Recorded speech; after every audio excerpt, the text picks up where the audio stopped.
锅包肉大家都吃过，那你帮忙看看我做的这个是不是东北传统老式锅包肉，正宗不正宗？6两肉啊就能做一大盘，猪里脊肉切大片，厚度啊大概相当于3个刀背的厚度。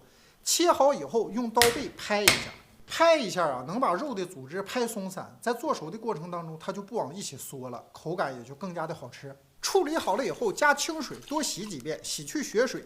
然后用力把水分攥净，加一丢丢的盐和料酒拌匀，给它腌个底口。土豆淀粉提前半个小时用水泡上，炸的时候不崩。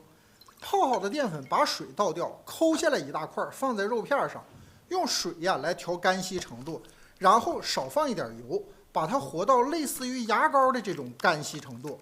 在东北呀，各地区做锅包肉会略有不同，比如说有的地方放番茄酱，有的地方不放，有的地方用白醋，有的地方用米醋。但有3点是大家一致达成共识的。第一点就是锅包肉必须是大酸甜口啊。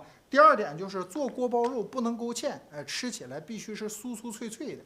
第3点就是无肉不欢呢，是个好孩子，教大家做菜仔细认真。看到他的视频呢，必须得给他点个赞。点完赞以后，咱们来调个糖醋汁儿，1大勺白醋，1大勺白糖，1点盐，其他任何东西都不用放。起锅烧油，油面有点烤手，大概7成油温左右，一片一片下锅炸，东边下一片，西边下一片，才不容易往一起粘。如果有粘在一起的，先别动它。炸硬实以后，用罩子一扒拉，它就开了。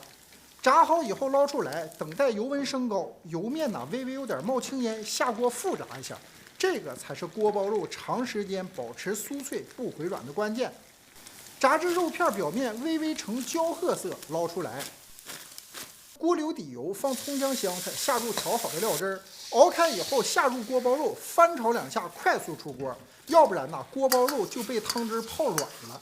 这样做的锅包肉啊，酸甜可口，又酥又脆，算不算是正宗的老式锅包肉？抖音。